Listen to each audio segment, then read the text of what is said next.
Swastiastu, Namo Buddhaya, Salam Kebajikan, Rahayu. Saya Salisul Jawaro Amawadah dengan NIM 22080574112 dari kelas Manajemen Keuangan C. Di sini saya akan mempresentasikan terkait matkul kita, yaitu Praktik Komunikasi Bisnis Magang MBKM di PT Athena Tagaya. PT Athena Tagaya merupakan perusahaan yang bergerak di bidang outsourcing yang berdiri sejak tahun 2004 yang telah mendapatkan reputasi sebagai perusahaan jasa terintegrasi yang terpercaya, bergerak dalam semua aspek operasional dan pemeliharaan fasilitas di berbagai sektor kebutuhan perusahaan di seluruh Indonesia.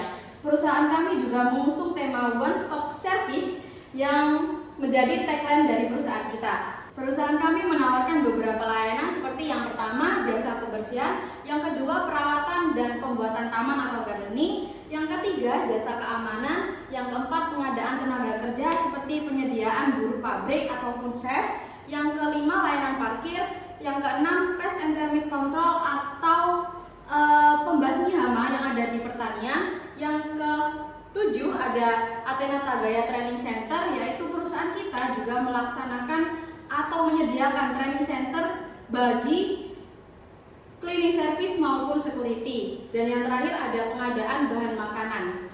Yang selanjutnya di sini saya di PT Athena Tagaya ditempatkan di divisi finance, di mana job desk saya yaitu yang pertama ada merekap data invoice pada tahun 2023 sampai 2025.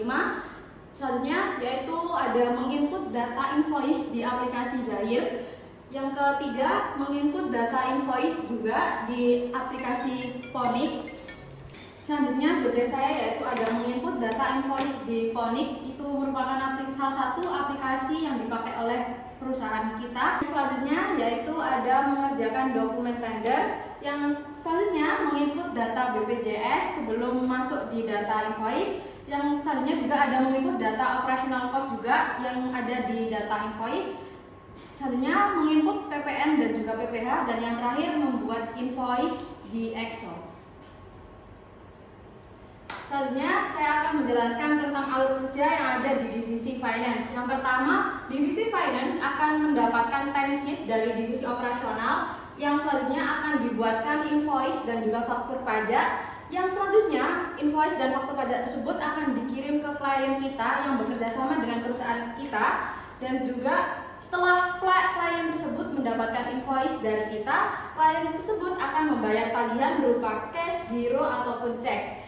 Setelah klien membayar invoice tersebut, kita akan menginput ke Ponix bahwa klien sudah melakukan pelunasan. Seperti itu.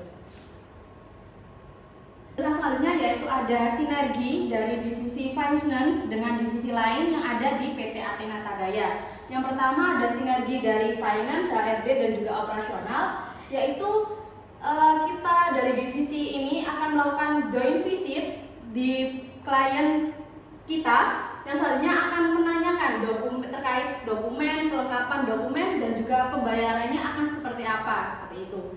Untuk sinergi selanjutnya, divisi finance akan melakukan sinergi dengan divisi operasional terkait manpower yang ada di mitra perusahaan kita itu ada berapa, terus terkait timesheet dan juga terkait penggajian. Baik, itu saja presentasi dari saya. Kurang dan lebihnya mohon maaf yang sebesar-besarnya. Sekian, terima kasih. Wassalamualaikum warahmatullahi wabarakatuh.